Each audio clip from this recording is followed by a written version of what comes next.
H Noticias MX, la información en constante movimiento.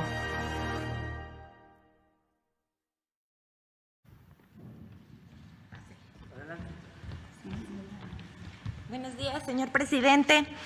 Las redes sociales son en este momento el principal instrumento de comunicación pública en la mayor parte de las sociedades del mundo.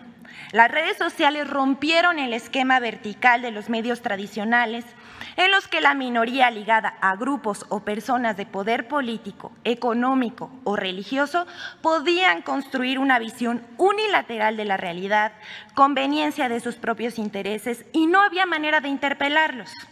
El surgimiento de Internet y de las redes sociales generó un modelo de comunicación horizontal que permitió que cualquier ciudadano pudiera convertirse en un comunicador y en un medio de comunicación capaz de dirigir su mensaje de manera directa a autoridades, instituciones, organizaciones y empresas. De esta manera se desbarató el monopolio de la verdad, se democratizó la comunicación y se cambiaron las relaciones entre gobernantes y gobernados, entre consumidores y productores, entre público y creadores. Como consecuencia, los medios de comunicación han tenido que adaptarse a estos cambios para poder disputar las audiencias y la narrativa sobre la realidad. Hoy la opinión pública es un sujeto activo que nutre e interpela portales, periódicos y noticiarios de radio. Las benditas redes sociales han provocado importantes cambios políticos, sociales, económicos y culturales en el mundo. Sin embargo, no se puede pasar por alto que en ellas también circulan profusamente mentiras, desinformaciones y difamaciones. Podríamos obviar el hecho de que la libertad en las redes sociales se ve amenazada cuando se le utiliza para realizar campañas negras de mentiras o para difundir odio, y que al ser reproducidas por medios de comunicación reconocidos, causan aún más daño, mienten y desinforman a los ciudadanos y traicionan la confianza de sus audiencias, lastimando también su prestigio y credibilidad.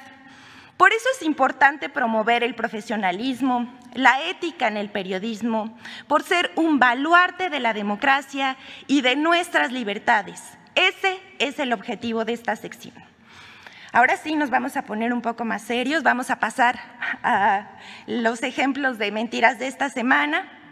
La primera lleva como título "Información chueca que se disfraza de noticia".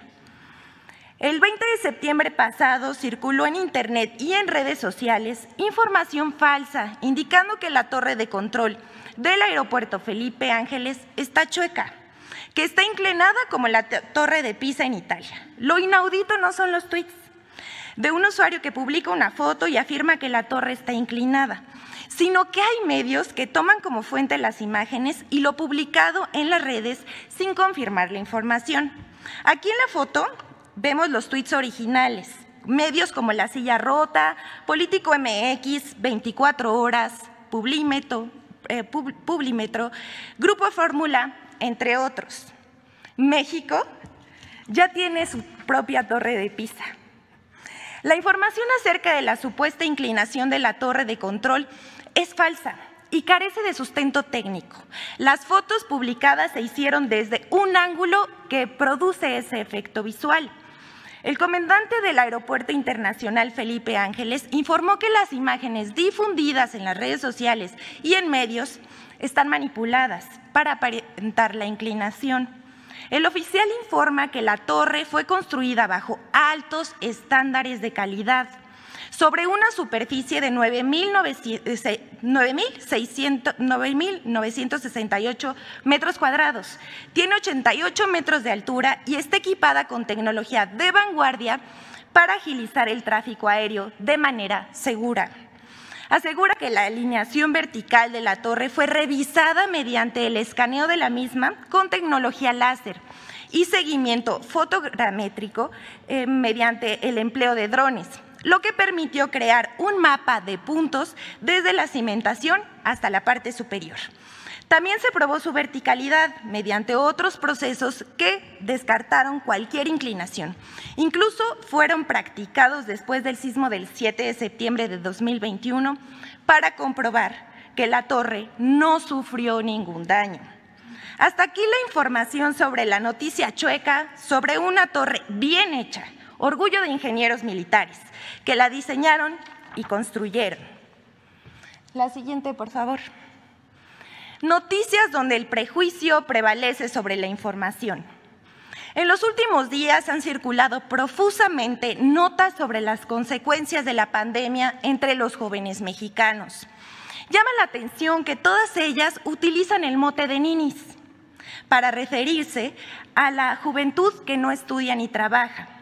Esta no es una nota falsa, pero queremos destacar el prejuicio y la estigmatización hacia los jóvenes que realizaron los medios de comunicación al llamarlos ninis. Al hacerlo discriminan a un sector de la población y promueven el clasismo. Esta palabra es neoliberal por excelencia. Nini es una copia del acrónimo en inglés NEET, Not Employment, Education or Training, es decir, ni trabaja, ni estudia, ni recibe formación. Según diversas fuentes, esta palabra se refería a jóvenes que por decisión propia ni estudiaban ni trabajaban, pero también para los que ya han finalizado sus estudios y no encuentran trabajo. Este término tiene origen en los años 90 en Inglaterra y posteriormente fue adoptado por la Organización para la Cooperación y del Desarrollo Económico, y de ahí lo copiaron los tecnócratas mexicanos y los medios de comunicación. La siguiente, por favor. ¿Conquista o fusión de dos culturas?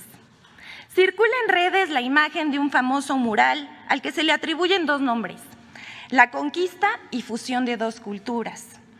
La invasión española en nuestro territorio hace 500 años fue descrita por los mismos protagonistas como una conquista de territorio y de los pueblos prehispánicos.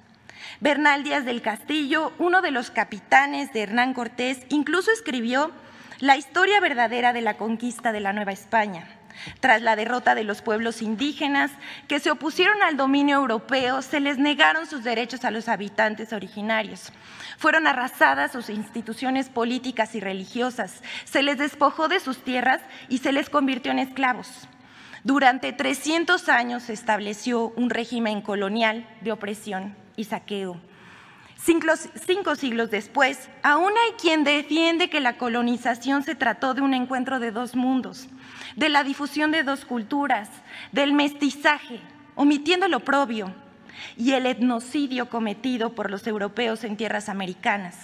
Por eso compartimos una anécdota que retrata esta contradicción y que ayuda a entender que el cambio de conquista por la idea de la fusión de dos culturas ha sido parte de la narrativa neoliberal sobre nuestra historia. En 1960, el pintor y muralista mexicano Jorge González Camarena realizó una de sus obras más emblemáticas, La Conquista. Sin embargo, en 1986, en los inicios del régimen neoliberal, en pleno gobierno de Miguel de la Madrid, se usó la imagen de este mural para imprimir los billetes de 50,000 pesos de los viejos. En el billete se usó un busto de Cuauhtémoc y en el reverso se utilizó la imagen de la batalla entre un conquistador español y un guerrero mexica, pintados por González Camarena, pero antes le cambiaron el nombre al cuadro de la conquista, a la fusión de dos culturas para poder imprimirlo. Así, para convertir en dinero una imagen que plasmó la conquista como la lucha entre dos culturas, el régimen neoliberal la cambió a la fusión, al mestizaje, más acorde con su idea del fin de la historia. Ahí se las dejamos. Muchas gracias, señor presidente.